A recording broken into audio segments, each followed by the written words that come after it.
Florence Quinn spoke 3 languages before she spoke her first word of grief, and it was the grief that followed her all the way to the dusty edge of New Mexico territory in the spring of 1878, riding in the back of a supply wagon with her ribs wrapped tight in linen, and her secrets wrapped even tighter against her chest. She had been born in New Orleans to a French Creole mother who sang in the kitchen and a Spanish merchant father who kept his ledgers in 2 tongues and settled disputes in a third. By the time Florence was 7, she could argue philosophy in French, recite scripture in Spanish, and barter prices at the dockside market in the Choctaw trade language her father's business partners had taught her on long summer afternoons when the Mississippi ran sluggish and amber gold. She had been a wonder, people said. A gift of the Lord, some said. A peculiarity, said the ones who didn't know what to do with a brown-skinned girl who answered in whichever language suited her mood. None of those languages, it turned out, had words for what happened to her at 22. So Florence packed what she could carry in a single canvas bag, sewed her savings into the hem of her traveling skirt, and answered a notice she found tacked to the door of a dry goods store in Santa Fe, written in the careful hand of a land agent seeking a schoolteacher for the town of Redrock Flat, New Mexico, population 312, growing fast, children running feral through the streets, and no woman of learning willing to make the journey out to the edge of everything. She was 24 now.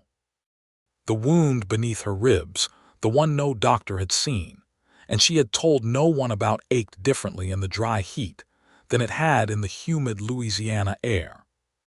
Out here, the sky was so large it seemed to press down on the earth like a hand, and the wind came in sharp and smelling of sage and iron, and Florence found that she could breathe almost normally as long as she did not think too hard about anything that had already happened. The wagon rolled into Redrock Flat on a Tuesday afternoon, the sun hammering the packed red dirt of the main street so hard that the air above it shimmered in ribbons. Florence climbed down with her bag before the driver had properly stopped, because she had learned that waiting for men to help you was a habit that cost more than it saved. The town was exactly what it looked like from the notices: raw timber storefronts, a water trough in front of the general store, a livery stable at the far end, and the smell of horse and wood smoke threading through everything. There was a church with a crooked steeple and a saloon directly across the street from it, which Florence thought said something plain and honest about human nature that she could respect. She stood in the street with her bag and looked at it all. A man came out of the livery stable. He was not the tallest man she had ever seen, but he was built the way good timber is built, dense and true, and without a wasted inch. He wore a battered brown hat pushed back on his head, a canvas shirt the color of dried grass, and boots that had seen several hard years without apology. His face was weathered to a deep tan, all planes and angles, with a jaw that looked like it had been carved rather than grown, and dark eyes that moved across the street with the unhurried sweep of a man who was always watching without appearing to watch. He stopped when he saw Florence, not because she was a woman, though she was. Not because she was a stranger, though she was that too. He stopped the way a good horse stops when it hears something on the wind, not in fear, but in acute attention. His gaze went to her face, then to her bag, then back to her face, and it stayed there with a directness that most men in 1878 did not aim at women they didn't know. Florence looked back at him without flinching, because she had learned that flinching invited things you didn't want. He touched the brim of his hat and said nothing at all. She nodded once and walked toward the land agent's office. His name was Clyde Yates, though she didn't know that yet. He was 28 years old, and he had lived in Redrock Flat for 4 years, which was longer than most men stayed anywhere in New Mexico territory at that time. He ran the livery stable and the small freighting business attached to it, and he was known throughout the territory for being reliable, for being quiet, and for being the kind of man you did not want to make an enemy of, not because he was cruel, but because he was the sort of person whose disapproval felt like a door closing on something you hadn't known you needed to walk through. He had a reputation for not talking more than necessary, and for understanding more than he let on, and both of these things were true. The land agent, a nervous little man named Purvis who sweated even in winter, gave Florence the key to the schoolhouse and the attached room where she would board, and explained that school would begin on Monday and that she would be paid $14 a month, which was not much but was more than most women earned for anything in 1878, and she should know that the town was grateful and that several parents had already asked about her credentials. Florence set her credentials on the desk. 3 letters of reference from New Orleans, one from a convent school, one from a private family she had tutored, and one from the municipal library where she had cataloged books for 2 years after the thing that had happened. She did not mention what the thing was, and Purvis did not ask, because Purvis was afraid of most things and educated women were near the top of his list. She found the schoolhouse on the north edge of town. It was a single room with 8 wooden benches, a chalkboard that needed replastering, and windows that let in the afternoon light in long golden bars that fell across the floor and made the room feel almost beautiful. The room she would live in was behind the school, barely large enough for a cot, a washstand, and a small stove. There was a window that looked out over the desert, and in the distance the red rock formations rose up from the earth like the ruins of something enormous that had been abandoned by God partway through. Florence stood at that window for a long time. She did not cry.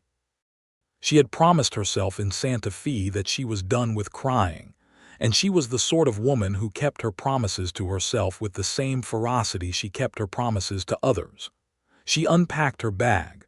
She had brought 3 books, one in French, one in Spanish, and a primer she would use for teaching. She had brought a small tin of her mother's medicinal salve for the wound in her side, which was not a knife wound, and was not a bullet wound, and was something she thought about as little as possible. She had brought a miniature portrait of her mother painted on ivory, and she set this on the windowsill where it could see the desert, because her mother had always wanted to see the West and had never gotten the chance. The next morning, Florence walked through town to buy supplies at the general store. She wore her good dress, deep blue cotton, high collar, her dark hair pinned under a straw hat, and she walked the way she always walked, which was like a woman who knew where she was going even when she wasn't entirely sure. The general store was run by a man named Hector Oates and his wife, Della, who had the look of a woman who had formed opinions about everyone in Redrock Flat and was in no hurry to revise them. Della looked at Florence with the assessing gaze that Florence was thoroughly used to, the gaze that measured her brown skin and her French accent and her straight back, and tried to file her somewhere familiar. Florence did not give her anywhere familiar to be filed. "I am the new school teacher," Florence said in English, with the precise and unhurried diction of someone who had learned the language as a third tongue and therefore knew it better than most people who learned it first. "I need flour, salt, coffee, and whatever you have in the way of fresh chalk." Della's eyebrows climbed and did not entirely come back down, but she got the supplies. Florence was leaving the store, her basket in the crook of her arm, when she nearly walked directly into Clyde Yates, who was coming up the steps with the focused stride of a man who had things to do and was already thinking about the next one. He stopped in time. She stopped in time. They stood for a moment on the top step of the general store porch with approximately 8 inches of New Mexico air between them and the afternoon light doing something entirely unreasonable to the color of her eyes, which were a deep amber brown that came from her father's Andalusian grandmother, and which Clyde noticed in the way a man notices something he has no intention of doing anything about. "Excuse me," Florence said. He stepped aside and touched his hat, and she went down the steps, and that would have been the end of it, except that 3 steps down she felt the particular shifting ache beneath her ribs that meant she had moved too quickly, and her hand went to her side without thinking, and she went still. She breathed through it. 4 counts in, 4 counts out, the way the old Creole healer woman in New Orleans had taught her. She did not make a sound. She had become very good at not making sounds. When she looked up, Clyde Yates was watching her from the top of the steps with an expression that was not pity. She would have rejected pity like a body rejects a splinter, but with something older and more careful. Recognition, maybe. The look of a person who has themselves been in the territory of quiet pain and knows its landmarks from the inside. "You all right?" he said. His voice was low and direct and held no unnecessary concern, which paradoxically made it easier to hear. "Fine," Florence said, and walked on. He watched her go and said nothing else, and that, she would later think, was the first thing that made her notice him properly. Any other man in that town would have offered help she didn't ask for. Clyde Yates just watched her walk away, as if he had enough respect for her to take her word.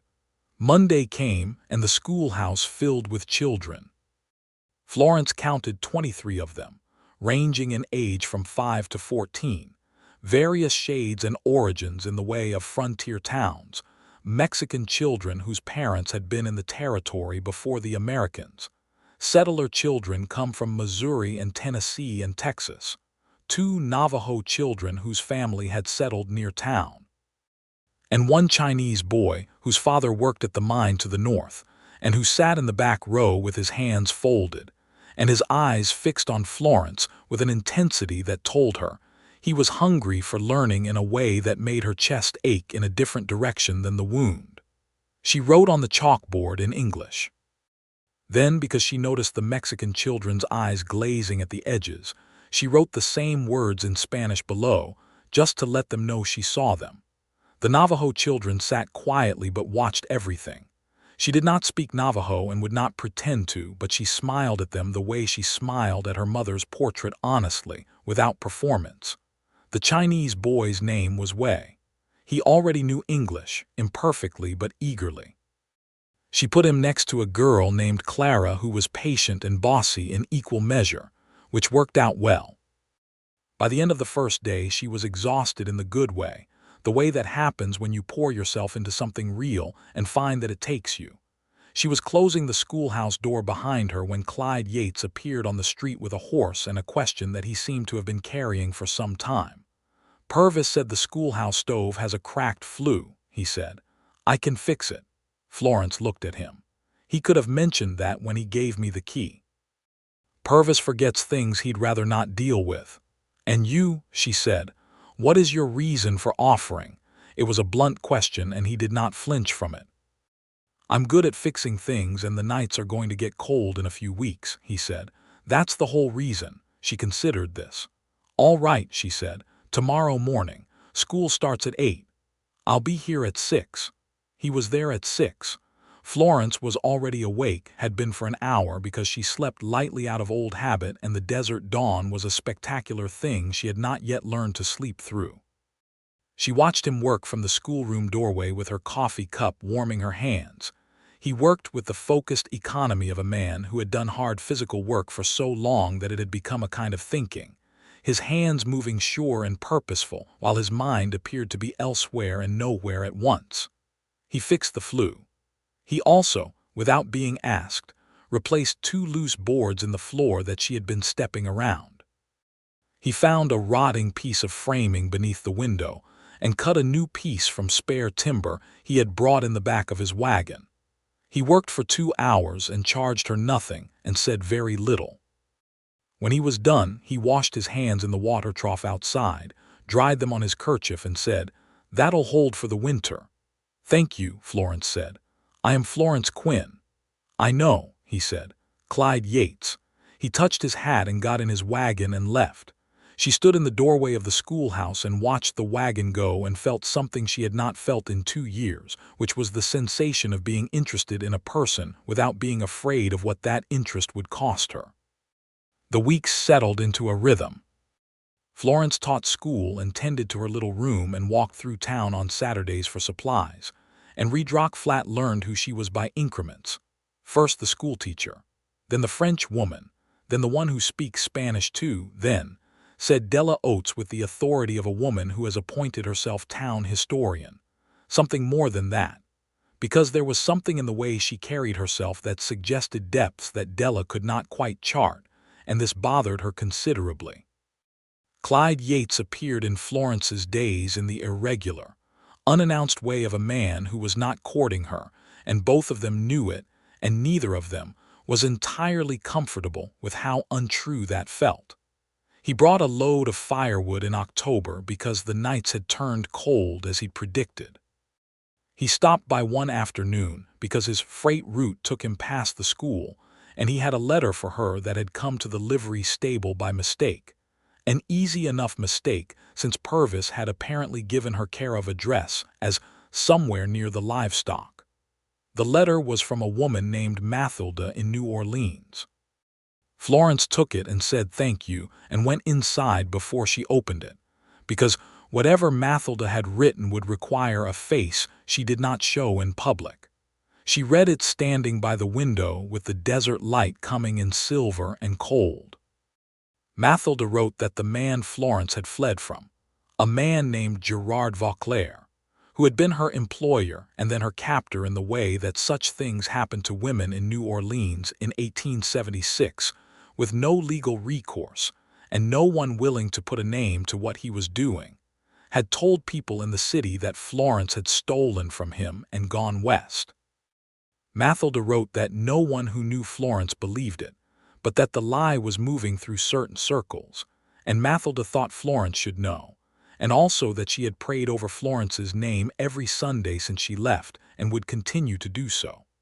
Florence folded the letter and put it in the tin with her mother's salve and her savings, and she pressed both hands flat against the wall and breathed until the shaking stopped.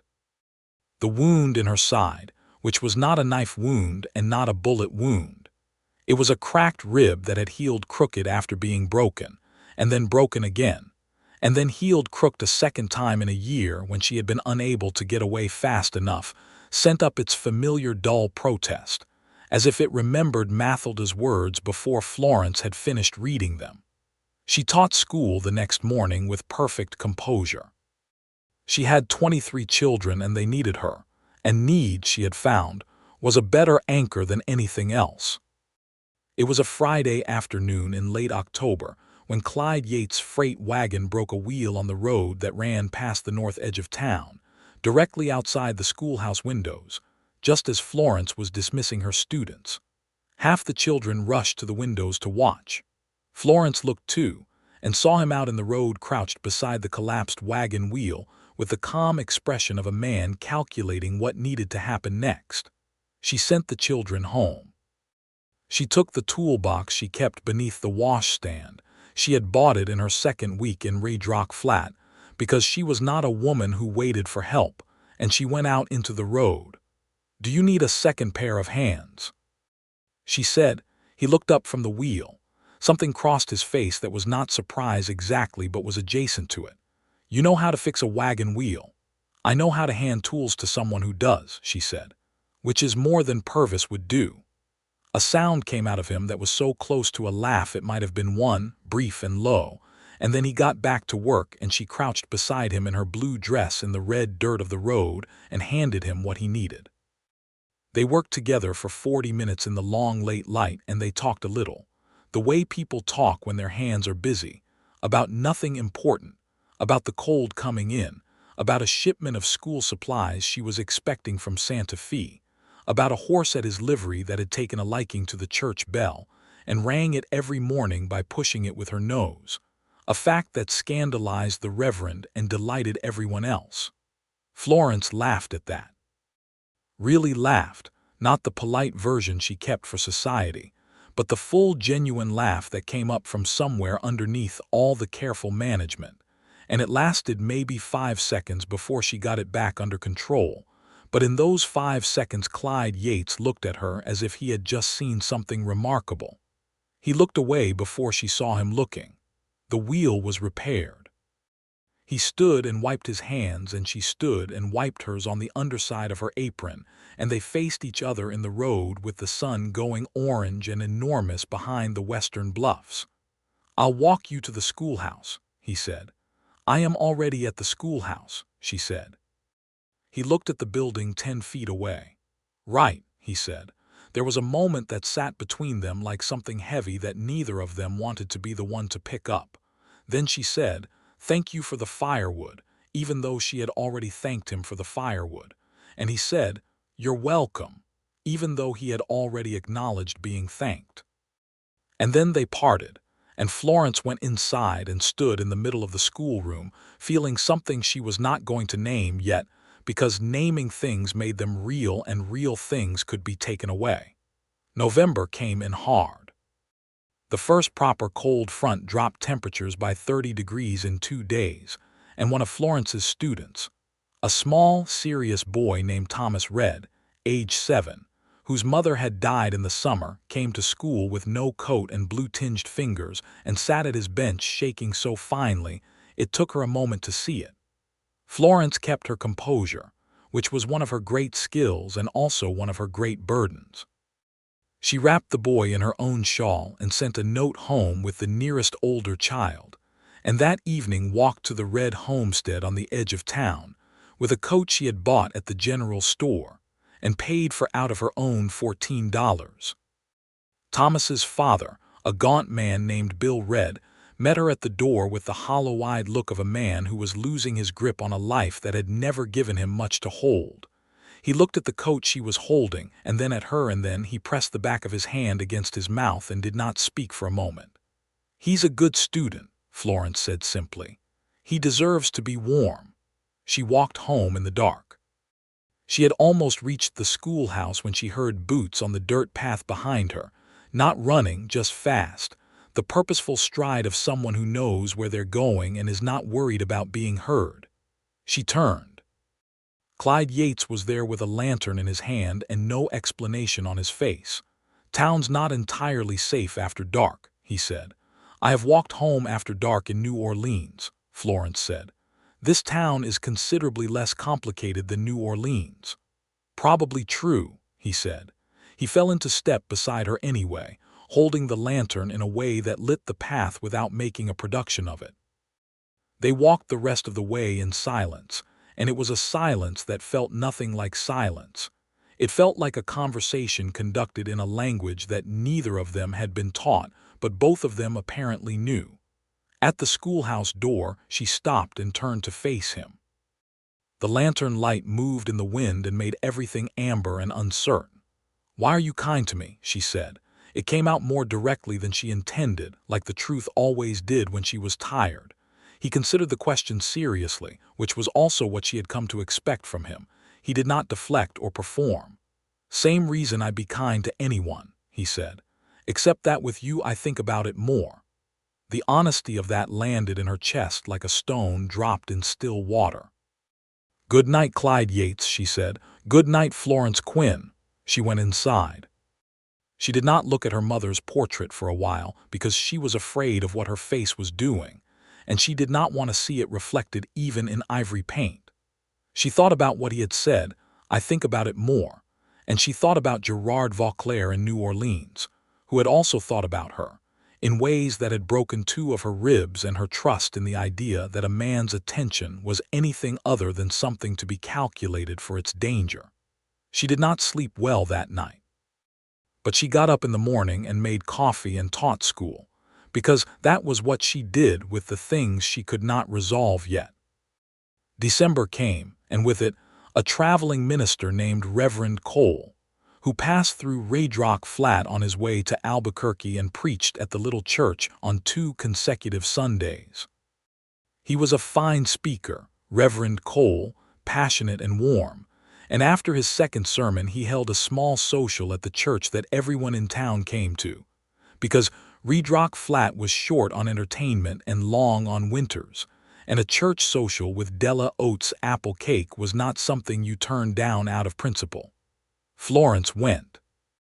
She wore her blue dress, which was her best and also her only good one, and she pinned her hair differently looser, with 2 small curls at her temples that she usually kept tucked away, because it felt like more of herself than she wanted to show in an unfamiliar place.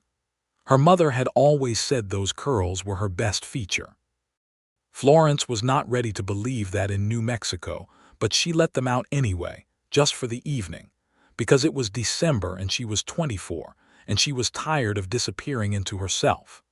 The social was warm and crowded and smelled of pine boughs and apple cake, and the particular smell of a great many people in wool in a small room. Florence talked with several of the parents of her students, and with Wei's father, Mr. Chen, who brought her a gift of dried orange peel wrapped in paper, and thanked her in careful English for the way she treated his son, and she had to look at the ceiling for a moment to manage her expression before she could respond. Clyde Yates was there. He stood near the wall in the way he always stood, present but not pressing, watching without performing the act of watching. He had dressed for the occasion, which meant his shirt was clean and pressed, and he had done something to his hair, which Florence noticed and immediately tried not to have noticed. He caught her eye across the room. He didn't smile.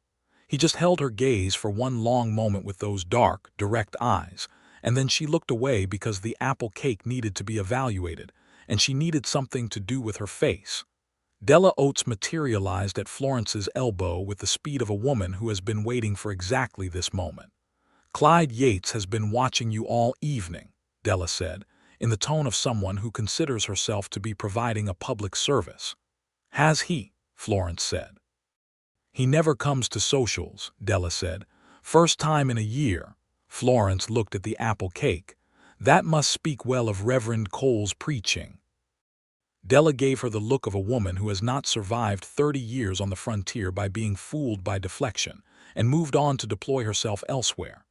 Later, when the Reverend had said his good nights and the room had thinned to the last dozen people reluctant to go back out into the cold, Florence found herself beside Clyde at the refreshment table, both of them reaching for the last slice of apple cake at the same moment. They stopped. He said, "You take it," she said. "We could divide it."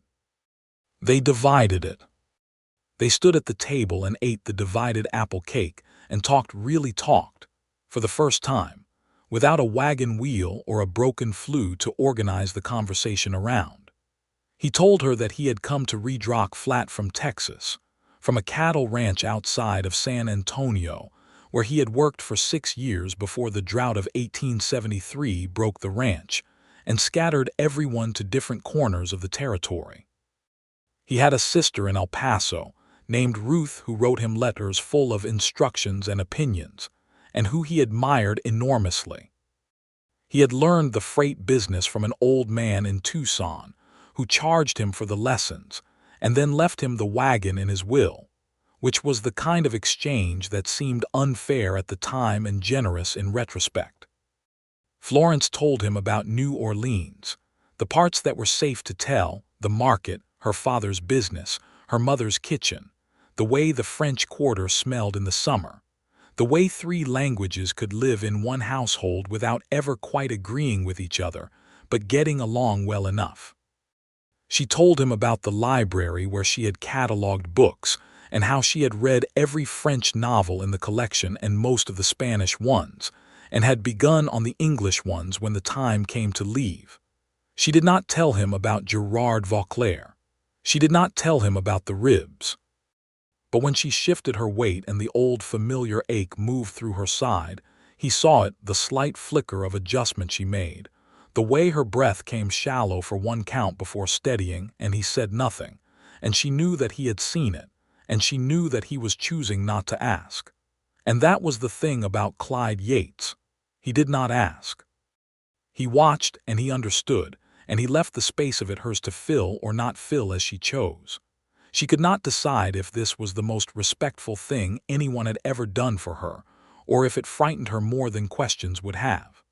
She decided, walking home that night alone, because she had said firmly that she could manage without the lantern, and he had believed her because he always believed her, that it was both, and that both was interesting. Christmas came to Redrock Flat with a bitter wind, and a thin skin of snow that was gone by noon, but had been enough to excite all 23 schoolchildren into a state of collective vibration that made teaching anything academic largely impossible. Florence surrendered to it gracefully and spent the last 3 days before the holiday reading the children stories. A French tale her mother had told her, which she translated as she went, and a Spanish legend about a shepherd and the stars, and a story from a book of American tall tales that she had ordered specifically for the school. Wei sat in the front row for the stories instead of the back, and his face was entirely unguarded, and she thought about his father's gift of dried orange peel and the universe's strange and specific kindnesses. On Christmas Eve, the town gathered at the church. Florence went. Clyde Yates was there, and this time he came to sit beside her in the pew without being asked or invited, simply settled himself next to her in the way that felt so natural that several people around them took it as established fact before either of them had quite arrived at what it was. The singing was good. Redrock Flat, it turned out, had an above-average number of people who could carry a tune, and the little church filled up with sound that went beyond its walls and into the cold, clear night, and Florence sang in French under her breath, the words her mother had sung every Christmas, and the familiar syllables rose in her throat and sat there like something solid. Clyde heard her. He was quiet himself, not a singer, but he heard her. She felt his attention shift, felt him listen in the way he listened to everything, with his whole body still and focused. And he did not stare at her. He just listened and then looked forward again, and after a moment she sang a little less quietly. When the service ended and they came out into the cold and the stars were enormous overhead, he said, "What language was that?" "French," she said. "My mother's Christmas carol." "It was beautiful," he said, simply and without ceremony, as if it were only the truth and did not require decoration. She stood in the cold air under the enormous New Mexico stars and looked at this man who spoke none of her languages and understood everything she meant in all of them, and she felt the ground shifting under her in a way that was not frightening this time. It was the kind of shift that precedes something growing. "Would you like to come for coffee?" she said. "I have a small stove that Reverend Cole and approximately half the town have been worrying about." He looked at her for a moment. "I would," he said. They walked to the schoolhouse in the cold, and she lit the stove and made coffee from the good beans she saved for occasions, and they sat on opposite sides of the room on separate chairs, which was entirely proper, and talked until the fire burned low and the coffee was gone. He told her about Christmas on the ranch in Texas, the way the vaqueros would build fires in the yard and play music until the dogs started howling. She told him about Christmas in New Orleans, the lanterns in the windows and the midnight mass, and the way the whole city seemed to exhale on Christmas morning as if it had been holding its breath all year. When he left, he paused in the doorway and said, "Florence," and then stopped, as if he had started a sentence and hadn't finished deciding where it was going. She waited. "I'm glad you came to Redrock Flat," he said. It was not an eloquent declaration. It did not try to be. And it landed in her chest with more weight than 100 eloquent declarations would have, because it was true and plain and from him. "So am I," she said. January was cold and blue and long. Florence's school continued, and her knowledge of Spanish became a thing the town organized itself around, quietly, without announcement. She became the person people brought their translated documents to, the person the Mexican families at the edge of town came to when they needed to deal with Anglo merchants who pretended not to understand them, which was a polite way of describing something that was not polite at all, and that Florence addressed with her spine very straight and her vocabulary very precise, in a manner that made it clear she would not be moved. Clyde heard about this and said nothing about it to her, but he had a quiet conversation with Hector Oates at the general store that resulted in certain business practices at the Oates establishment becoming marginally more equitable, and Florence noticed but did not comment, because there were some kindnesses you received more gracefully by not naming them. The trouble came in February. A man arrived in Redrock Flat on horseback, well-dressed for the territory, with a manner that suggested he was accustomed to being the most important person in any room he entered. He went to Purvis first, and then to the saloon, and this was the part that made the cold move through Florence in a way that had nothing to do with the temperature. He went to the general store and asked about the schoolteacher. His name was not Gerard Vauclair.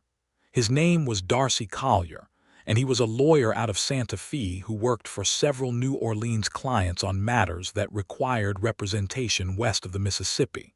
Florence did not know him personally, but she knew his type in the way you know the shape of something that has come at you before. She was told he had come by the school the first time when she was inside teaching, and had stood at the window for a while. It was Way who told her serious, precise Way, who missed very little, and the way Way described it with the man standing at the window looking in made Florence's stomach turn to ice. She sent the children home early that afternoon and walked to Clyde's livery stable. He was in the yard working a young horse on a long rope, moving the animal in a slow circle with the patient authority that horses respond to. He saw her face when she came through the gate and immediately dropped the rope, letting the horse stand, and came to her. "What happened?" he said. Not a question, a statement that made room for whatever answer was coming. She told him. All of it, not the wound, not the full extent of what Gerard Vauclair had done, but the broad shape of why she had left New Orleans, the false accusation of theft, the lawyer, the way it had followed her here.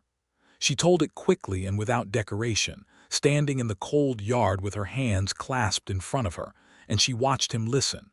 He was very still while she talked. His face did not perform a reaction. It simply received what she was telling him the way the earth receives rain, taking it in and processing it in whatever deep way it needed to. When she stopped, he said, "Has he come to you directly?" "Not yet." "Do you want me there when he does?" She considered this. In another year, from another man, she would have said no immediately, because having a man stand beside her had previously indicated a kind of ownership that she had found out the hard way was not the same as protection. But this was Clyde Yates, who stood back precisely as far as she needed him to stand back and moved forward precisely as far as she needed him to move forward, and who seemed to understand this without having been told. "Yes," she said, "but I will do the talking." "Of course," he said, as if this were obvious because to him it was.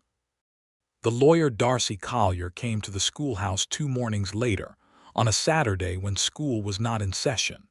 Florence heard his horse and was already at the door when he knocked.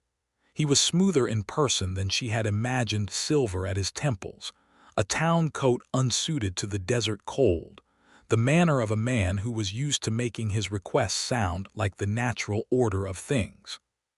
"Miss Quinn," he said, "I represent certain interests in New Orleans regarding a matter of missing funds from the estate of—" "I know what you were sent to say," Florence said, and her voice was entirely even, the way cold water is even. "And I will tell you what I told no one in New Orleans, because no one in New Orleans was interested in hearing it, that I took nothing from Gerard Vauclair except what was owed to me for 14 months of labor at less than the agreed wage, and that the accounting of that can be demonstrated by documents which I have kept, because I knew when I left that this sort of visit would eventually come." Collier blinked. Men like Collier were not accustomed to women who had prepared documentation. "Furthermore," Florence said, "I am employed here as a teacher. I am well regarded in this community, and any legal action taken against me will require standing in a territorial court, where I will be represented, and where the full account of my time in New Orleans will be made available to a judge." She heard a step behind her and knew, without turning, that Clyde had come up silently behind her on the porch, far enough behind that it was clearly her conversation, close enough that it was also clearly not a conversation Collier should think he could extend in any direction he chose. Collier looked over her shoulder and found Clyde's dark eyes looking back at him without any particular expression, and Collier was a smart enough man to understand what he was seeing, which was not a threat but was something more durable than a threat, a man who had decided where he stood and was standing there. "I'll need to communicate with my client," Collier said. "You do that," Florence said. "Good day, Mr. Collier." She closed the door. She stood behind the closed door with her back very straight and her hands completely steady, because she would not let them shake. And then Clyde came around the side of the house and knocked on the door, A different knock this time, lighter. Opened it. "He's riding out," Clyde said. "Good," she said. "You have documents. You actually prepared documentation." "I have been waiting for someone to ask me to prove myself for 2 years," Florence said. "I prepared documentation." He looked at her for a long moment, and then he shook his head in a way that was not dismissal but was something closer to awe. "Florence Quinn," he said, in the tone of a man who is revising upward an estimation that was already high. "Clyde Yates," she said. He stayed for coffee again. They sat in the schoolroom and she told him, finally, more than she had told anyone. Not every detail, not the breaking, not the specific geography of pain, but the truth of what kind of man Gerard Vauclair had been, and why she had run and what it had cost her to rebuild herself from the running. She told it steadily, looking at her coffee cup mostly, and when she looked up he was watching her with an expression that was the most careful thing she had ever seen on a human face. "I'm sorry that happened to you," he said. "So am I," she said, "but I am here now, and I find that I am glad to be here." He set down his coffee cup. His hands were very still on the table, large and weathered and absolutely unmoving. "I am glad you are here too," he said, "and I want to say something to you, Florence, and I need you to know I mean it the way it's supposed to be meant and not the way other things have been said to you." She looked at him directly. "I think you are remarkable," he said. "And I think about you more than is strictly necessary for a man whose business is freight and horseshoes, and I would very much like to spend more time in your company, if that is something you would want. Not because I'm under any impression that you need me, because you clearly don't. Because I like who I am when I'm near you, and that is not something I've felt before, and it seems worth saying out loud." The silence that followed was not empty. It was so full that Florence had to be careful with it. "That is one of the more honest things anyone has ever said to me," she said finally. "I mean it," he said. "I know you do," she said. "That's what makes it one of the more honest things." She looked at her hands, then she looked at him. "I am not a simple woman to be near," she said. "I carry things. Everyone carries things," he said. "The question is whether you're carrying them towards something."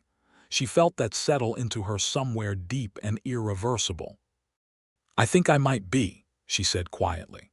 The spring of 1878 turned the desert into something that newcomers found: unbelievable wildflowers across the scrubland in yellow and red and pale violet, the air carrying the smell of wet earth and new growth, the rock formations in the distance going amber and rose in the late light. Florence walked home from school in the evenings through air that smelled like a promise, and she thought about Clyde Yates with the particular thoughtfulness of a woman who is beginning to trust something she has decided to trust carefully. He came to take her riding on a Sunday in late March.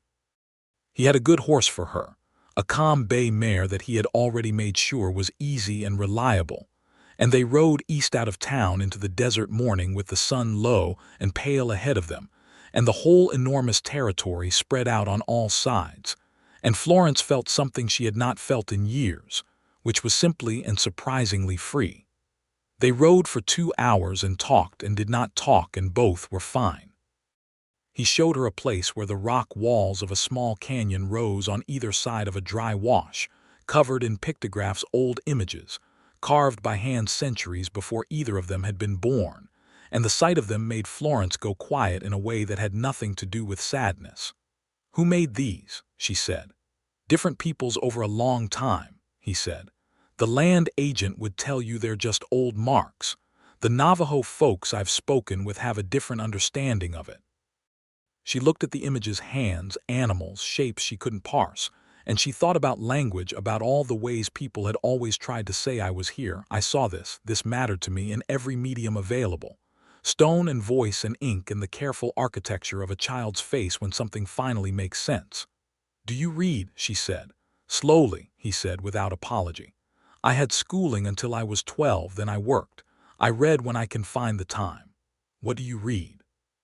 "Whatever's at hand. I have a Bible that belonged to my mother and a copy of Huckleberry Finn that a freight customer left behind, and a manual on horse physiology that I've read more times than is probably healthy." She laughed the full laugh again, the real one, and this time she did not pull it back. It flew up into the desert air and bounced off the canyon walls and came back to her changed, and she let it. He was watching her with that look she was beginning to know. "What?" she said. "Nothing," he said. "I just like to hear you laugh." She looked at the pictographs. "I could bring you books," she said, "from the school library if you would like." "I would like that," he said. She brought him books. She chose them carefully, things she thought would interest him, things that would not condescend, things that would give them something to talk about. He read them and returned them with notes in his careful, slow handwriting, tucked inside not formal notes, but observations, questions, the kind of responses that told her he was not performing literacy, but actually engaging with what he'd read. She wrote back, and then he wrote back, and this small exchange of paper and ink became a river that ran alongside all the other rivers of their growing company. By April she knew she was in love with him. She did not say this right away, because she was Florence Quinn, and she did not say things until she was certain she meant them, and certain the saying would not cost more than the meaning. She sat with the knowledge of it for 2 weeks while spring advanced and the days grew long, and she examined it for the particular danger of need that she had been burned by before. The way wanting something can masquerade as love when what it really is desperation, and she had no intention of mistaking one for the other ever again. What she found, when she looked closely, was not desperation. What she found was simply Clyde, the specific texture of his company, the specific quality of his attention, the way she felt fully herself in his presence rather than performing a version of herself, the way he had never once made her feel that her 3 languages were a performance to be admired from a distance rather than a self to be known up close. He came to fix a gate latch at the school on a Saturday afternoon in late April, because the wind had warped the frame and Florence had been lifting the gate to get it to close, which was annoying but manageable, and she had mentioned it once in passing, and he had remembered. She was sitting on the school steps reading when he arrived, and the afternoon was warm and golden and the desert was showing off with every flower it had. He fixed the gate latch. He came and sat on the step below hers, his back against the railing, his long legs stretched out in the dirt. She looked at the top of his hat for a moment. "Clyde," she said. "Florence," he said. "I have been thinking about what you said to me in February." He was quiet. "About spending more time in my company. About liking who you are when you're near me." "I remember," he said. "I feel the same way," she said. "In return, about you. I wanted to say it plainly because you said it plainly, and plain seems to be the language we do best." He turned to look up at her. His face was doing something complicated and quietly magnificent. "Are you?" he started.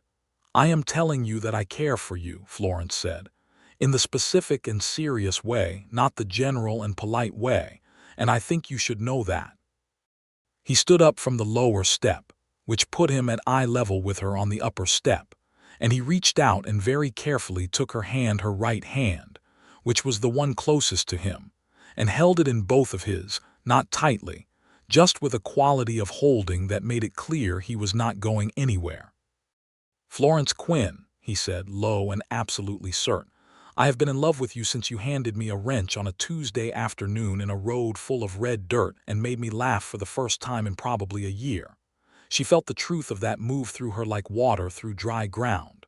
"We are an interesting pair," she said. "A woman who speaks 3 languages and a man who speaks none of them," he said. "And yet," she said. "And yet," he agreed. He leaned forward and kissed her temple, very gently, close to the curl she had let out at Christmas and had since started wearing regularly. It was brief and careful and said a great deal. "Dinner," he said. "Tomorrow. I will make something that probably won't be as good as whatever you can cook." "I will be there," she said. She smiled all the way back to her room and then sat on her cot and held her own hands together and said something in French to her mother's portrait that was not quite prayer but was in that neighborhood. The spring moved forward, and they moved with it into something that everyone in Redrock Flat recognized before it had acquired any formal status, because small towns are perceptive about these things in ways that large cities are not. Della Oates told her husband that it was about time, and Hector Oates said he was staying out of it. Reverend Cole, passing through again in May, noticed the way they sat together at church and said privately to Purvis that he expected to be asked to perform a wedding before the year was out. Purvis sweated and said he hoped so. The formal question came in June. Florence had stayed late at the school to write reports on her students' progress end-of-term assessments that she took seriously, because she believed children deserved to have their progress documented as carefully as any legal proceeding, perhaps more carefully. The school year was ending in a week. It had been a good year. Thomas Red had grown 3 inches and learned to read fluently and had acquired, through some combination of Florence's influence and his own stubborn character, a dignity that his grief had nearly taken from him. Way had advanced so far beyond the curriculum that Florence had ordered him 3 extra books from Santa Fe at her own expense and was privately writing to a school in Albuquerque about his situation. She was writing at her desk when Clyde knocked, and she called him in, and he came and stood in the middle of the schoolroom with his hat in his hands in the way he stood when he was organizing something in himself. She put down her pen. He said, "I have been thinking about the future." "So have I," she said. "I have enough saved to buy the second piece of land beside the livery and build something proper on it, a house." "That sounds like a good investment," she said carefully. "I was thinking," he said, "of building it for 2 people." She looked at him steadily. "Florence," he said, and his voice was the voice she had come to know better than almost any sound in her life, low and true and without performance, "I would like to marry you. I would like to spend my life being the person who gets to be near you. I would like to build a house where your books can live on proper shelves, and your mother's portrait can have a proper window, and your 3 languages can be spoken out loud without anyone finding it strange. Because in a house where you live, nothing you do is strange. It's just how things are. I'm not a complicated man, and I don't have complicated things to offer except that I mean everything I say, and I will always mean it, and I will never, not once, not for any reason, be someone who hurts you." Florence stood up from her desk. She crossed the room to him in 5 steps and stopped directly in front of him and looked at his face, all its weathered planes and its absolute honesty, and she felt the thing she had carried since New Orleans, the wound beneath the wound, the deeper one that had nothing to do with ribs and everything to do with trust shift in her chest like a stone that had been in the way of water and had finally moved. "Yes," she said. "Clyde Yates, yes." He put his hat on the nearest bench, and he held her face in his hands with the kind of gentleness that is actually harder to sustain than force, and he kissed her properly, the way she had suspected he would, with the same focused honesty he brought to everything else. Nothing wasted, nothing withheld, just entirely himself. She kissed him back in French and Spanish and English, and the language they had been building between them for 8 months out of silence and understanding, and it was the last of these that said the most. Reverend Cole was not passing through when they married, so they waited for him. He came through again in August, on a circuit that took him between Albuquerque and Santa Fe, and on a Saturday afternoon when the sky was the specific blue of late summer. A blue so deep and clear, it looked painted. Florence Quinn and Clyde Yates stood in the crooked steepled church in Redrock Flat and were married.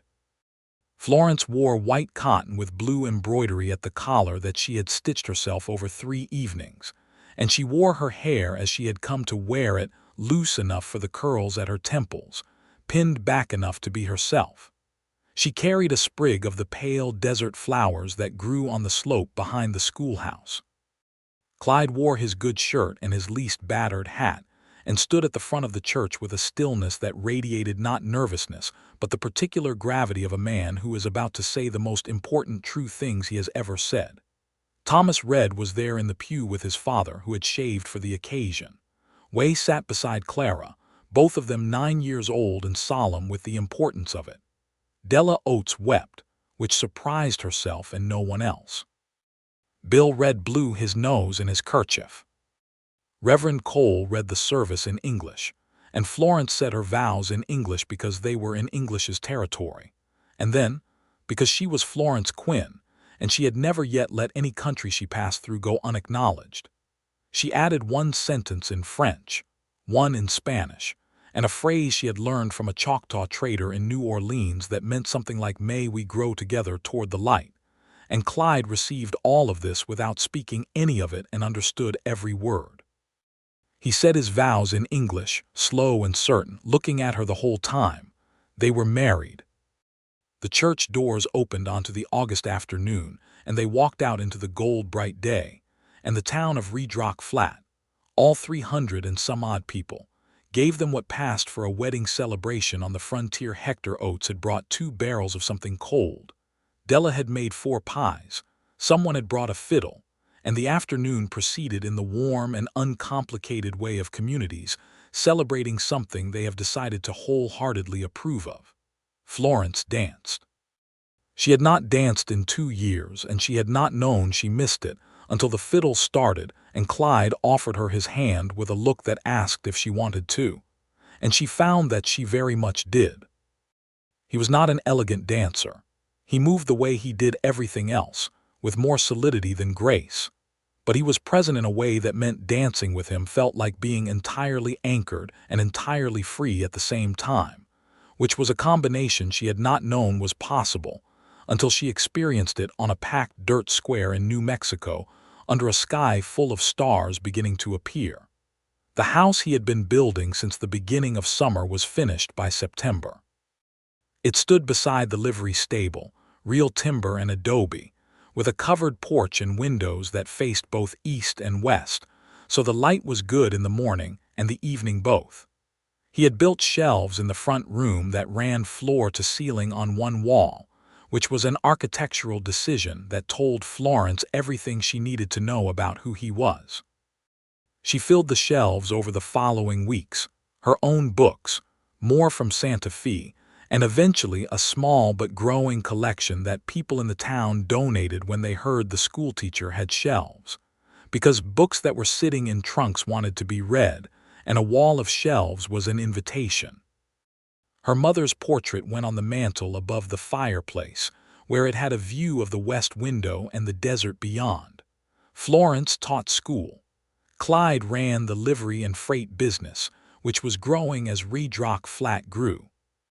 The town was pulling in more settlers and more commerce and more complexity, and Florence found herself at the center of much of it, not just as a teacher, but as the person with 3 languages in a place that needed 3 languages constantly, translating documents, mediating disputes between English and Spanish speakers at the land office, writing letters for families who could not write. She acknowledged the injustices she saw clearly, and addressed them where she could with the tools she had: a good education, a precise vocabulary, and the particular authority of a woman who had already survived worse than most people's worst days, and was therefore not easily intimidated. She helped the Navajo families near town navigate the increasingly complicated business of territorial law, which did not favor them, and which Florence described in her letters to the territory's administrative offices in language so clear and legally precise that 2 different officials wrote back asking who her lawyer was. She did not have a lawyer. She was Florence Quinn, who had prepared documentation. Clyde read every letter she wrote before she sent it, not to edit but to understand, and his steadiness was a constant. She arranged herself around the way a building arranges itself around a cornerstone. In the winter of that first married year, she told him about the ribs. She told him quietly, matter-of-factly, lying beside him in the dark with the desert wind moving around the corners of the house and the fire low in the grate. She told him what had happened, all of it this time, in the plain and direct language she reserved for truths that deserved to be told plainly. She told him about the first time and the second time and the long months after when she had stitched herself back together alone because there was no one to help. He was very still beside her. He breathed slowly and he did not reach for her until she was done, and when she was done she felt his hand come to rest on her hair, just his hand, resting there, not gripping, not trying to fix, just present. "I know," he said after a long silence. "I know you knew something," she said. "I didn't know the details, but I knew. Does it change how you see me?" He turned his head and looked at her in the dark with the same directness he had aimed at her on the first day, on the steps of a general store in a new town when she had put her hand to her side without thinking, and he had seen it and said nothing, and believed her when she said she was fine. "It changes how I see the world," he said. "Not how I see you." She put her head against his shoulder and let herself be held. It was the most completely she had been held by anything in a very long time, including the languages she loved and the books on the shelves and the desert light through the west window. All of those held her, but this was different. This was the specific and irreplaceable holding of being entirely known by one person and found, in that knowing, entirely whole. The spring of 1879 came in with wildflowers and the news, delivered to Florence by her own body before she had the words for it, that they were expecting a child. She told Clyde on a Sunday morning when the house smelled of coffee and the new grass, and the front porch was bright with early sun. She told him the way she told him most things, directly, looking at him, giving him the full weight of it. He sat very still for a moment. Then a smile crossed his face, not the contained almost smile she had seen before, but a real one, the kind that arrived from deep inside and lit everything on its way out, and he crossed the room to her and held her carefully, the way he always held her now that he knew about the ribs, with a gentleness that was not fragility but was simply love made into something physical. "I'm going to be terrified about this every day," he said into the top of her hair. "So am I," she said. "Good," he said. "We'll be terrified together." She felt his laugh against her hair, and then she laughed too, and they stood in the sunny kitchen being terrified together, which was, she thought, as fine a definition of partnership as she had ever encountered. She wrote to Mathilda in New Orleans, and the letter she received back was full of prayers and good wishes, and the news that Gerard Vauclair had taken a substantial financial loss in a bad business investment, had sold his house on Bourbon Street, and had moved to Baton Rouge, which was not justice of the most satisfying kind, but was the universe at least making a start.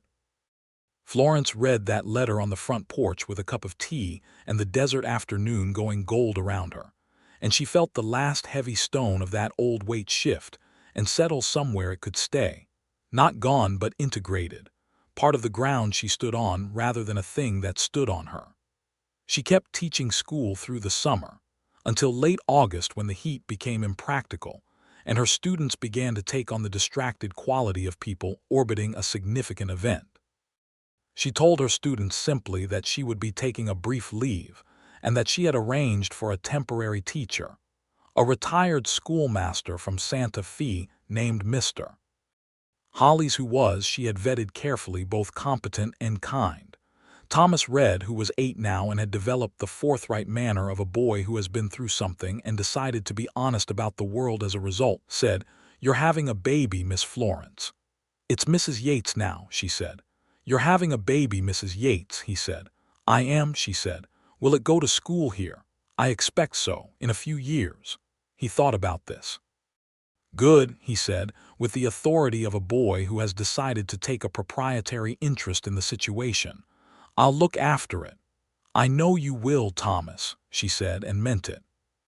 The baby arrived in September, after a hard night that Clyde spent in the doorway between the bedroom and the front room because the midwife, Mrs. Torres, a capable and direct woman who had delivered half the babies in the territory, had said firmly that fathers were more trouble than help in the room, and Clyde had accepted this with the pragmatic grace of a man who recognizes the limits of his expertise. Florence labored with the same fierce and focused composure she brought to everything she did, which Mrs. Torres said afterward was the most organized she had ever seen anyone be about giving birth, which Florence took as the compliment she was certain it was intended as. The baby was a boy. He was red-faced and furious about the world and weighed, according to Mrs. Torr's scale, 8 pounds and 2 ounces, and when they placed him in Florence's arms she looked at his face, already crumpling toward an opinion about his situation, and felt something move through her that had no name in any of her 3 languages, and which she therefore filed under the category of things that existed before words. Clyde came in. He stood at the doorway until Florence looked at him and nodded, and then he came to the bed and sat carefully on the edge and looked at his son in his wife's arms. He did not say anything for a long time. He just looked. "He looks like he has things to say," he said finally. "He is going to be magnificent," Florence said, which was a mother's certainty dressed as a prediction. "What's his name?" Clyde said. Florence had thought about this for months. She had wanted a name that carried something of where she came from and where she was going, a name that could live comfortably in 3 languages as easily as in one. "Henry," she said. "Henry James Yates." Clyde said it quietly to himself, testing the weight and shape of it. Then he nodded slowly, the way he agreed with things he found true. "Henry James Yates," he said. "That's a fine name." He reached out and let Henry wrap one small fist around his finger with the grip of a person who has only just arrived and has already decided he is staying. Mrs. Torrs left them in the early morning with instructions Florence had already memorized and would follow precisely. The desert outside was still dark but going pale at the eastern edge, the stars fading one by one in the particular way they fade in the high desert, not suddenly, but in a slow, deliberate dimming, as if each one is choosing its moment. Florence lay with Henry on her chest and Clyde sat beside her, and neither of them spoke, and the silence was the full kind, the kind made of everything that had been said and everything that was still being said in the language between them that required no words. The year turned. Henry grew. He was a sturdy, curious, opinionated child who learned to walk early and speak early, and by the time he was 2 had acquired approximately 15 words in English, 3 in Spanish, because Florence spoke Spanish to him on Tuesday and Thursday mornings, the same as she spoke French to him on Monday and Wednesday, which Clyde observed with the quietly amazed air of a man watching something extraordinary conducted at close range. And 1 word in what might have been an attempt at French, and might have been an expression of general feeling. Clyde read to him in English from books Florence chose, and Henry sat in his father's lap with the total bodily attention of a child who has decided something is important, and Florence watched them from across the room and felt the particular fullness of a life that has been rebuilt so thoroughly that the rebuilt thing is better than what broke. Thomas Red's father Bill remarried in the spring of that year, a quiet woman named Mary from Tucson, who brought Thomas 2 stepsisters, and who turned out to have a talent for baking that transformed the Red household into a place that smelled of bread and possibility rather than grief. Florence took this as one of the small and specific mercies of the universe. Way's situation was resolved in a way she had fought for quietly and persistently over the course of 2 years. She had written to an educational mission in San Francisco, had connected Mr. Chen with a network of Chinese merchants in Albuquerque, and had eventually secured for Way a correspondence education that would bring him, at 14, to a school in San Francisco where his intelligence could be properly housed. The day she told Way this, he sat in his back row seat and looked at her with eyes that were not crying but were working hard not to, and then he stood up and bowed formally, which he only did when something mattered enormously. "Mrs. Yates," he said. "Way," she said. "Thank you," he said. She nodded. She looked at the ceiling briefly. She moved on to the next item on the lesson plan, because that was how you honored people, not by pausing too long, but by keeping things moving in the direction they deserved to go. The town of Redrock Flat grew around them, as towns in New Mexico Territory grew in the late 1870s. Quickly, and not always gracefully, new buildings going up in a season, new people arriving who had to be sorted out and accommodated and occasionally gently corrected. Florence remained at the center of it in the ways she chose to be, teaching school and serving as the town's unofficial translator and document writer. And on one occasion that became a story people told for years, arguing a case before a visiting judge on behalf of a family whose land claim was being disputed by a railroad company's agent, in English and Spanish, and with such clarity and precision that the judge, who had been on the bench for 30 years and had heard most things, leaned back in his chair and looked at her over his spectacles for a long moment before ruling in the family's favor. Clyde was in the back of the courtroom for that. Florence saw him when she turned to leave, standing at the back wall with his arms crossed and an expression that she could read precisely because she had learned every variation of it over 2 years of marriage, and this one said he was so proud he wasn't sure what to do with himself. She smiled at him as she passed. He fell into step beside her and said nothing until they were outside, and then he said, "Florence Quinn," using her maiden name the way he sometimes did when he wanted to acknowledge the full scope of who she was before and beyond being his wife. "Clyde Yates," she said. "You are something," he said. "I know," she said, and meant it in the way she had not been able to mean it in New Orleans, in the way that comes from having been seen clearly by someone whose seeing you trust, and from seeing yourself through that clear seeing, and finding that what is there is not shameful or broken but solid and real and worth the name. He took her hand as they walked down the street, and they walked home through the afternoon light, through a town that knew them and a landscape that had claimed them. And behind them, the red rock rose against the sky like the ruins of something enormous that was perhaps not abandoned after all but only waiting for the right inhabitants. Henry was 2.5 and deeply committed to his own opinions about everything when Florence told Clyde they were expecting again. He responded to this news the way he had responded to the first, with stillness, and then a smile that came from somewhere beneath all the other layers of him, and then with the focused and practical attention of a man who is already thinking about what needs to be prepared. This pregnancy moved differently than the first, easier in some ways, harder in others, with a particular tiredness in the first months that Florence navigated with the same pragmatic honesty she brought to everything, reducing her hours at the school while keeping herself from using tiredness as an excuse to do less than she was capable of, which was a line she walked with the precision of a woman who knows herself well.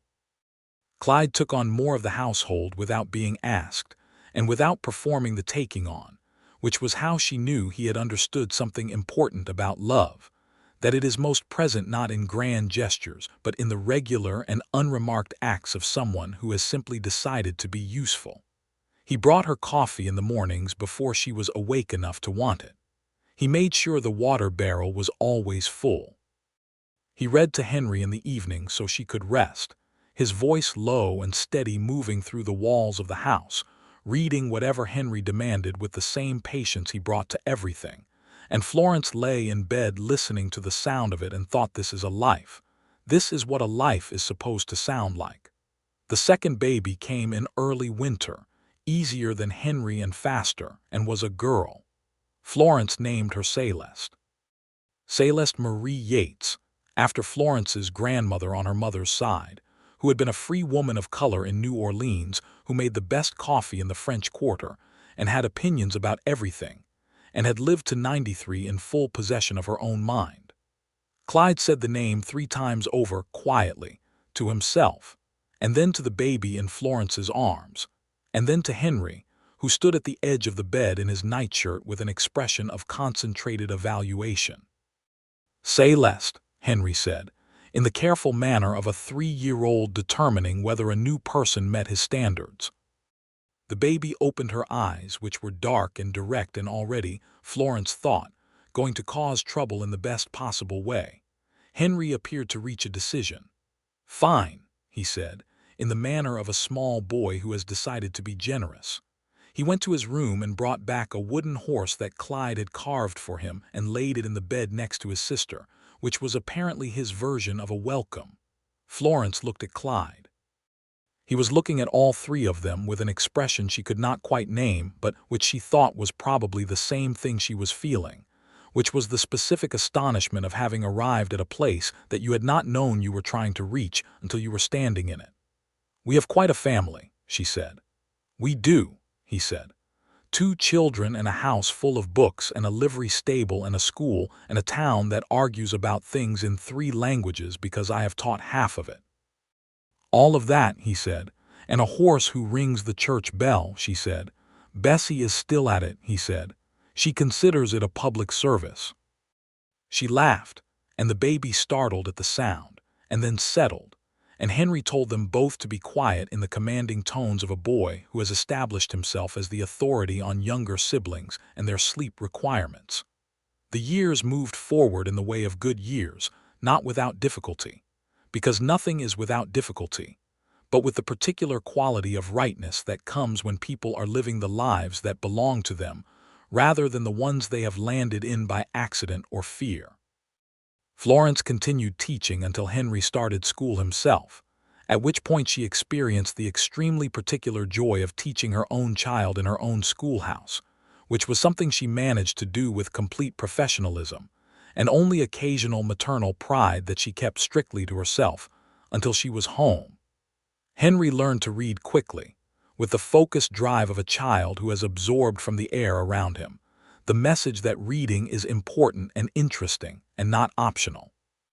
He spoke English fluently, and his Spanish was the natural Spanish of a child who has grown up hearing it spoken with love, and his French came in waves, sometimes formal, the language of his mother's books and history, and sometimes the loose kitchen French of his grandmother's songs, which Florence had taught him note by note, word by word, because those songs were a chord that connected them to something she would not let go dark. Celeste was a different kind of learner, not less capable but more interested in the world than in books about the world, always wanting to know how things worked in the physical sense, following Clyde around the livery with questions he answered in his patient and thorough way, learning the names of horse ailments and wagon parts, and the physics of freight loading by the time she was 5. Florence watched her daughter with her father and thought about language again, about how there are more kinds of language than the ones spoken aloud, more kinds of understanding than the ones that require a shared vocabulary. Clyde and Celeste had a language made entirely of doing things together, of watching and showing and trying again, and it was as rich and specific as anything in Florence's books. Thomas Red grew up and left Redrock Flat for Albuquerque at 18, to work at a newspaper, having discovered in Florence's school a talent for writing that she had recognized before he had, and encouraged with the particular persistence of a teacher who has decided on someone's behalf that they will not be allowed to underestimate themselves. He wrote to her from Albuquerque regularly. She wrote back. Years later, he would dedicate his first collection of published articles to her, in a dedication that read, "To FQY, who spoke 3 languages and taught me that words matter, and that the truth is worth the cost of saying it." Wei Chen wrote from San Francisco at 20. He was studying mathematics and was doing things with numbers that Florence could not entirely follow but followed anyway because he sent her the papers, and she was not going to be the teacher who stopped trying. He wrote in English and she wrote back in English, but at the bottom of her letters she always wrote one line in the Choctaw trade language, the one that meant something like "May we grow together toward the light," because she had taught it to him in the schoolhouse when he was 9, and she thought it was good to remember. The autumn of 1884 brought changes to New Mexico territory, the way autumn always brought changes, sharp and colorful, and carrying the smell of something ending and something else preparing. Redrock Flat incorporated properly as a town that year, which meant more administration and more official record-keeping, and Florence found herself listed in the town records in the formal way as Florence Quinn Yates, schoolteacher, age 30 and 2 months, which made her feel real in the public record in a way that felt quietly important. Clyde's freight business had grown enough by then that he had taken on 2 employees, young men named Sam and Guillermo, who were 20 and 22 respectively, and who learned quickly and worked hard, and who Florence had helped with reading and accounting, respectively. because she was constitutionally unable to be near people who needed learning and withhold it. On an evening in November, she stood on the porch of the house they had built together and watched the sunset do its spectacular New Mexico work across the western sky, orange and rose, and the particular deep violet that came just before dark. And Clyde came out and stood beside her with 2 cups of coffee and handed her one, and they stood and watched the sky turn colors. He put his arm around her shoulders, which was something he did without ceremony or calculation, simply because she was there and he was there, and this was how they stood. "I was thinking," he said. "About what?" "About the day you walked into Redrock Flat." She smiled, looking at the sky. "With my canvas bag and my terrible opinion of Purvis." "You had it right about Purvis," he said. "I was thinking about standing in the livery yard watching you climb down from that wagon before it had stopped, because you couldn't wait for anyone to help you." "I have never been good at waiting for help," she said. "I know," he said.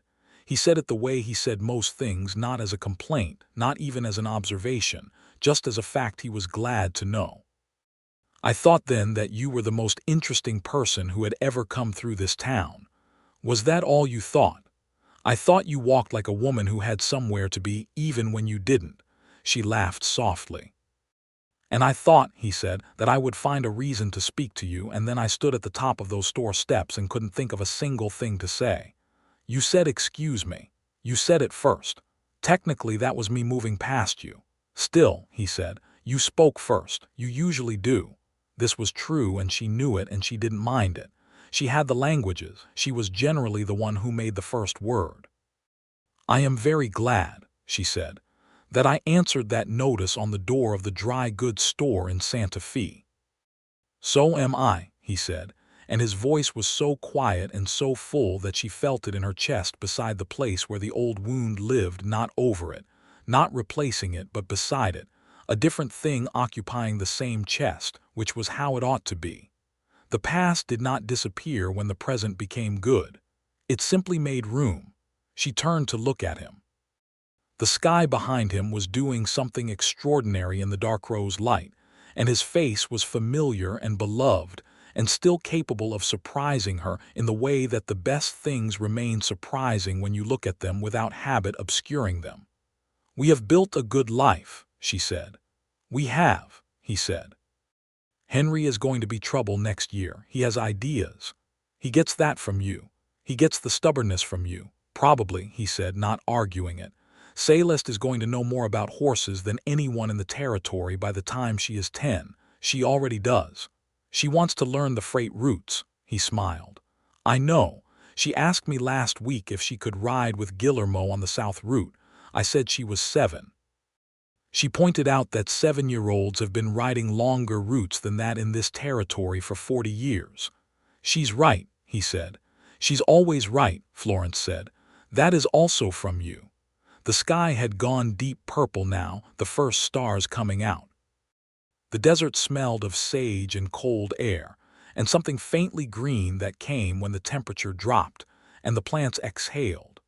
Florence leaned against his arm and looked at the stars appearing one by one, the way they did in the high desert, not suddenly, but in a slow and deliberate revelation, as if each one was choosing its moment.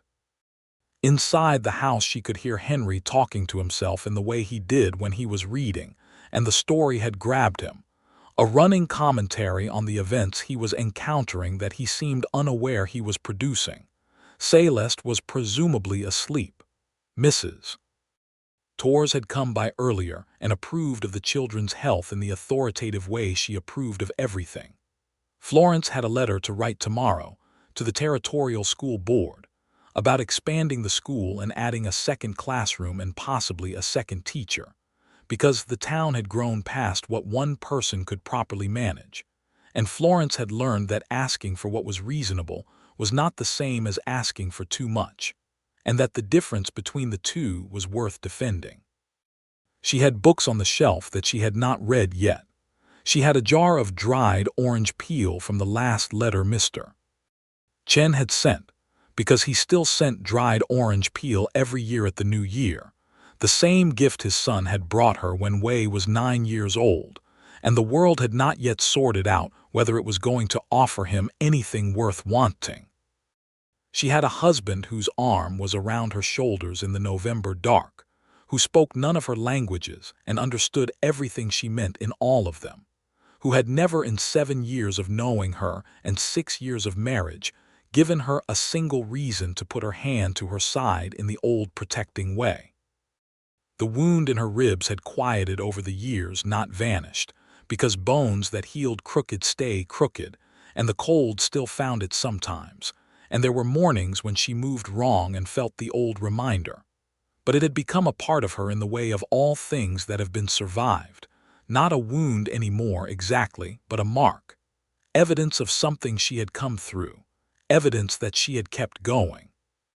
She was 30 years old and she had 3 languages and a husband and 2 children and a house full of books and a school she had built into something worth being proud of, and a desert that she had come to love the way you love a thing that does not flatter you honestly, without performance, in the full knowledge of what it is.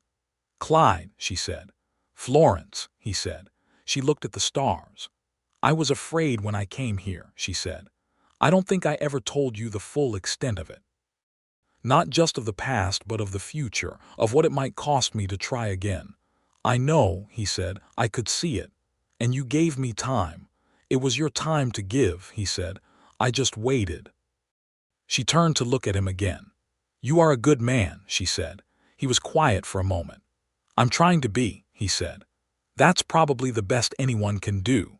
She thought that was true and said so, and they stood on the porch in the November dark until the cold drove them inside, and then the house received them the way it always did, with its smell of wood and books and coffee, and the particular warmth of a place that has been loved into belonging. Henry looked up from his book with the urgency of a child who has been waiting to report something. "There's a part where the man finds a cave," he said, holding up the book, "and the cave has things in it." "Things of what kind?" Florence said, hanging up her shawl. "Old things," Henry said. "Things that people left a long time ago." "What do you think they meant to leave?" Florence said, sitting in her chair. Henry's face went serious in the way it went when he was actually thinking rather than answering. "Maybe they wanted someone to find them," he said. "Maybe they wanted someone to know they were there." Florence looked across the room at Clyde, who was adding wood to the fire, and who heard this and went still for a moment before continuing what he was doing. "I think that's exactly right," Florence said. "I think that's what everything we leave is for." Henry went back to his book, satisfied. Clyde came and sat in his chair across from her and picked up his own book, a volume on the geology of New Mexico that Florence had found in Santa Fe and thought he would like, and had been right, and opened it. The fire went warm and even. Outside, the desert did what deserts do, held the dark patiently, full of its ancient and enormous silence, under stars that were spending the night the way they spent every night, being present, being constant, being the fixed points by which travelers had always found their way. Florence read. Clyde read. Henry read and commented and was shushed and read again. Celeste slept in the way of a child who has used up everything she had and is replenishing without apology. This was the life they had made. This was the thing that had grown from a canvas bag and a cracked flue, and a divided slice of apple cake, and 2 people who had understood each other in a language neither of them had been taught. This life, in this house, in this desert, in this small and growing and imperfect and real community at the edge of the American West in 1884. Florence would write to Mathilda in New Orleans in the morning. She would tell her about Henry and Celeste and the new classroom and the letter she had received from Way, and she would write the whole letter in French because Mathilda's English was shaky, and because French was the language of long friendship, the language of her mother's kitchen and her childhood and the parts of herself that had survived everything they needed to survive. She would close the letter with one line in Spanish, the way she always did, something her father had said, a blessing he had offered every time she left the house, even when she was just going to the market. She had said it to her students, and she had said it to Way, and she would say it now to Mathilda across the great distance. because it was one of the true things, and true things do not diminish with saying. Clyde looked up from his book and found her looking at the fire, and the look on her face was the one he had been learning for 6 years, the particular quality of Florence Quinn thinking something true, and he smiled, the real one, the one that came from underneath everything else, and went back to his book. She reached over and put her hand briefly on his arm, just for a moment, just to confirm that he was there. He put his hand over hers without looking up from the page, because this was their language too, the small and unremarkable confirmations of presence, accumulated over years into something so large and durable that she thought it might outlast both of them, might leave a mark on this house and this town and this desert the way the pictographs left their marks on the canyon walls. We were here, the marks said. This mattered to us. We grew toward the light. Outside, the stars held their positions. The desert held its breath and exhaled slowly, as it had done for longer than any living thing could remember, patient and enormous, and full of the kind of silence that is not empty, but is simply waiting for the next true thing to be said. Florence Quinn Yates let herself be held by all of it, the fire and the stars and the books on the shelves, and the sound of her husband reading in his chair and her son's voice explaining the plot of a cave to an audience who already loved him, and she did not need to say anything at all. The wound was quiet. The languages were full. The night was long and good, and she was entirely, completely, irreversibly home.